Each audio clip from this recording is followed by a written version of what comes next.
It's really fascinating for me to know that two unfamiliar people can become great friends, and two people from very different backgrounds can become so in love with each other. I think our story began when we first met each other during our first CCC basic training way back 12 years ago. She was so beautiful then, and now. My first impression of Jeffrey was being the best in recitation in class. And for melancholic people like me, at times, I'm still in the process of thinking and organizing my thoughts. And to my surprise, Jeffrey already verbalized it. Our first meeting was just a simple hi and hello. It was not like other love stories out there, a dramatic or romantic first encounter. Of course, I already took notice of her beauty during that time. However, it didn't occur to me back then that she'd be the one I will pursue. With all those exposures with Jeffrey, I must say that I have noticed and appreciated his wit, intellect, and leadership, but I was never attracted to him.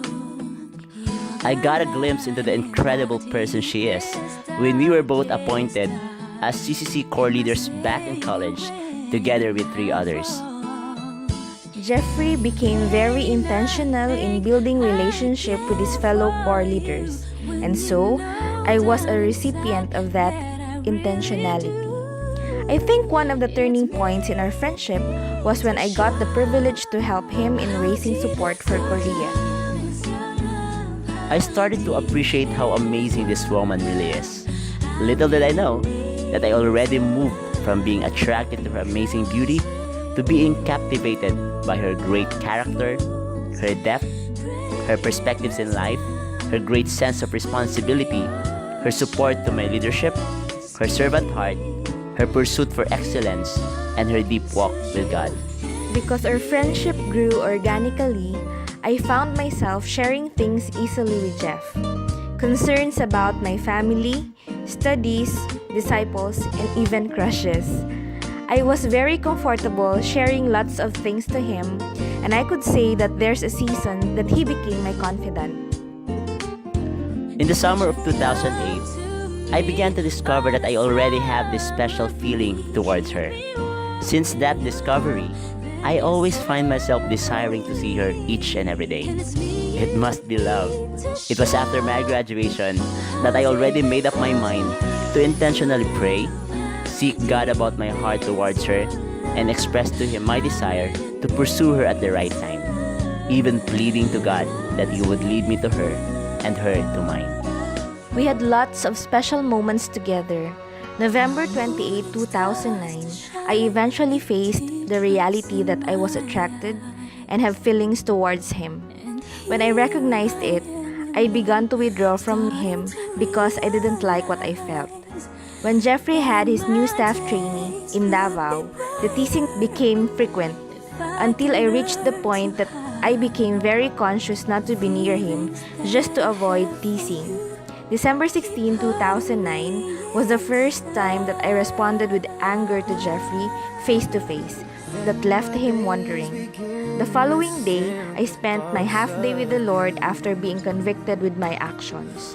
It was during this time that I told God, Lord, I can't hide anything from you. You know my heart and my emotion for Jeffrey. And if you are going to ask me now who I want to spend the rest of my life with, then that would be Jeff. He's a very good friend to me, and I can see myself supporting to him. Because of the many difficult circumstances that we've gone through the following years, we're both led to give each other space and face the situation head-on individually. During those tough times, God had been a father to me, breaking, restoring, redeeming, and molding me to be the kind of man He intended me to be. As He was continually peeling away layers after layers of wrong mindsets and pains that I've gained from the consequences of the past, He was also preparing my heart for something great. God used that tough season in my life to let me see who really I am, my tendencies and weaknesses. But it was also in that season that I came to know more of who God is, His love, grace, forgiveness, and commitment to me as his daughter became experientially real. It was also in that season that I have learned to be independently dependent on God. 6 years later, March 7, 2016, I finally made the decision to pursue Sheila. And praise God, she said yes a month after. Whew, how time really flies. It was already 9 years ago that I started admiring her as a person, and I still have that same adoration and love for her now and more. When Jeffrey pursued me, it was mixed emotions. The reality of fear and many unresolved questions in the past started to creep in. In my mind, I actually thought of saying no to him right there and then. But the Lord convicted me to take time to listen to his intention. After weeks of intentionally seeking and listening to the Lord, I was certain, with his invitation, to fully trust him to spend the rest of my life with Jeffrey. And saying yes to Jeff would mean making a commitment to journey with him for life. The proposal last May 14, 2016 was just a formality for the both of us. As I look back now, I believe that it's worth the wait. She is worth the wait. Today, we want to savor the joy of love. Today is truly a celebration of God's abounding grace and enduring faithfulness as we both recount what it took to bring us to this place, to this special moment. Above all, today, we celebrate God's unfailing love, acknowledging that we love because He first loved us.